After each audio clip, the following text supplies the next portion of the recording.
Hi, this is Torin Talks, and today I'm going to be talking about the Night's King of Game of Thrones. In Season 5, we get our first real glimpse of the Night's King when he is standing on the dock and Jon Snow is sailing away from Hardhome. And you see him raise his arms and raise an army of whites from the dead. Now, the first time in the show that we see the Night's King is back in Season 4, when Raz leaves the baby outside in the forest when they are up at Craster's Keep, and the Night's King comes and takes the baby and touches the baby when he's around the council of other White Walkers. The baby's skin goes pale, eyes go blue, and you see that that baby has just become a brand new White Walker. And that is how they get more White Walkers, is because people sacrifice children to them. Now, the Night's King was originally a member of the Night's Watch. He was the 13th Lord Commander of the Night's Watch, and he ended up falling in love with a woman that the book describes as having skin as white as the moon and eyes like blue stars and skin cold as ice. And when he gave her his seed, he gave her his soul as well.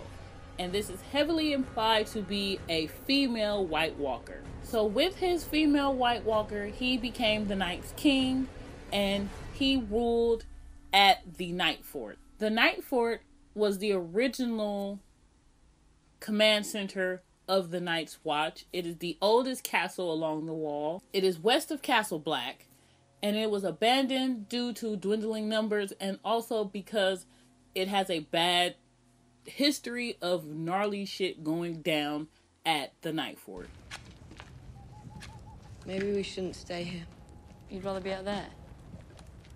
There are a lot of stories about this place. Horrible stories. I always quite like the horrible stories. So did I. Once.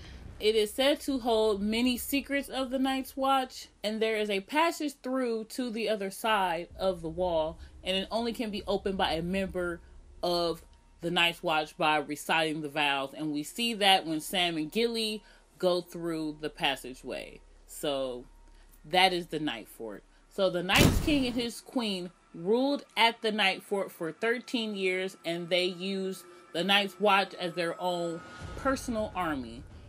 And they also sacrificed people to the White Walkers. So this all went down for 13 years until Brandon the Breaker, who is a Stark of Winterfell and was the king of winter at that point, and Joramun, who was the king beyond the wall, team up together to take this guy down. Once they discovered that he was sacrificing people to the White Walkers, they erased his name from the history books, got rid of any trace of this dude, so no one even knows what his real name is. So who is the Night's King?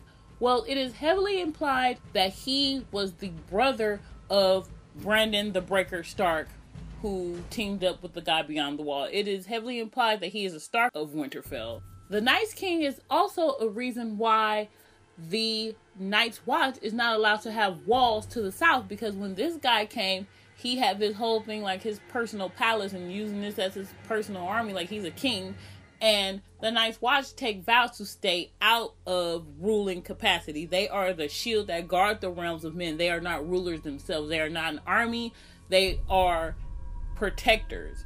And that is why the Night's Watch doesn't have walls to the south, because the South Kings want to be able to have access to the Night's Watch at any given time. So he is also partially responsible for the reason why that is the case at the Night's Watch today.